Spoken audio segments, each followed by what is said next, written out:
So not only are we going to see folks on Pod Save America or whatnot try and conflate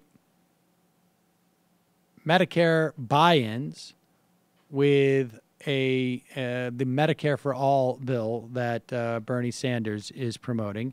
And again, not that I think that's a bad thing, because after we get the Medicare buy-in, as long as we still have this goal, it's going to make it easier to get there. We're also going to see folks try and steal some of Bernie Sanders' thunder, even if they are wildly and extremely remotely, related to Bernie Sanders, right? I mean, this is like when, Bernie Sanders right now has the popularity, the energy. There's also a lot of reason to believe that a guy who's 80 years old may not be running for president in 2020, which is why there were 16 people standing next to him co-sponsoring the bill who you wouldn't have thought necessarily 6 months ago would have co-sponsored a Medicare for All bill. Well, it's not just Democrats who want to get part of that Bernie energy. It's even folks like Rand Paul.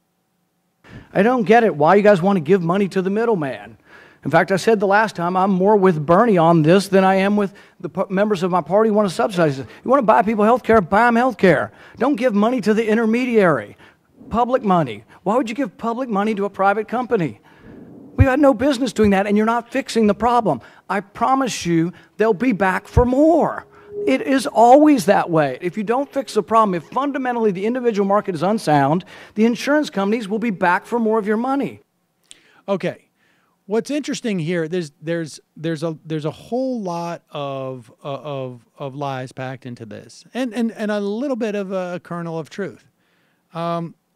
What he's talking about, and this is from the HELP Committee, the Health, Education, Labor, and Pension Committee, as they are trying to shore up the Affordable Care Act. And one of the problems the individual market is suffering now in these exchanges is that the insurance companies can't calculate what their payouts are going to be because and what subsidies are going to be available for them because there has been so much uncertainty.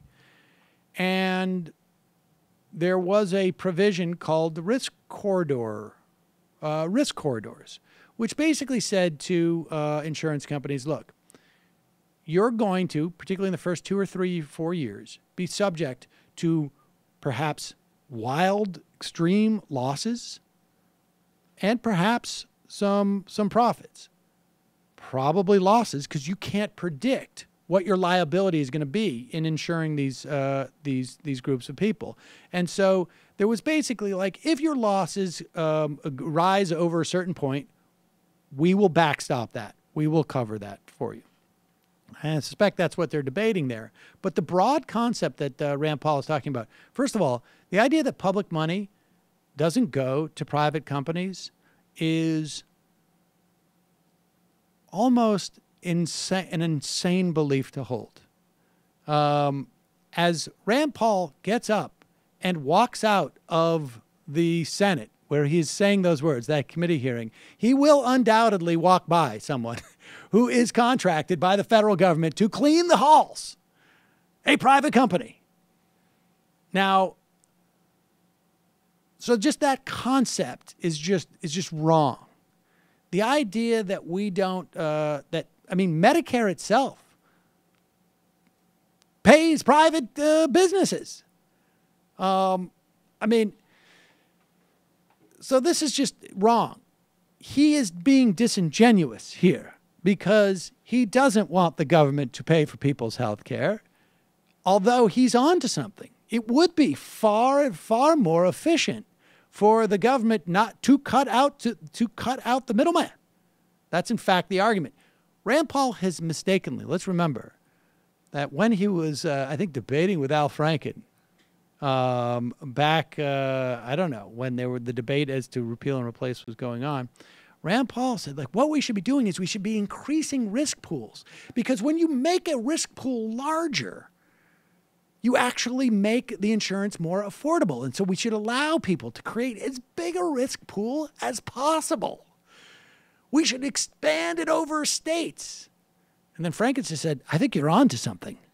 We should maybe actually make like we could actually make an entire country a risk pool. And that, of course, is what we call Medicare for all.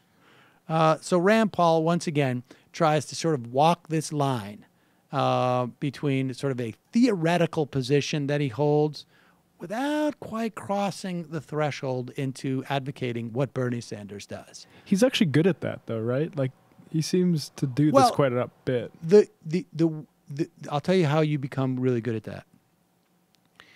You put yourself in a position where nothing you say will ever materialize. And so then you can say anything and walk these very highly theoretical lines and never have any data directly to refute everything you're saying. And that's what he does. And so he can do that. It is, as Kem Champion has just reminded us, his core brand proposition. I mean, remember we heard this in the context of the debt ceiling fight, right? Like, this is why this guy can afford to vote against the rising of the debt ceiling. The same reason why we heard people, right-wing talkers saying, well, the reason why Ted Cruz voted against Sandy relief was because that was his principle. And he could vote against it and exercise his principle because he knew the relief would actually get distributed, which is an incredible misunderstanding of the word principle, I think. But that's what we have. Hi, folks. Sam Seder here. We still need your help on our Patreon page. YouTube ads have come back, but not nearly as much as we had before. So if you can help us out, any little bit helps. Head over to our Patreon page right at this URL, and you'll help us keep helping you by making videos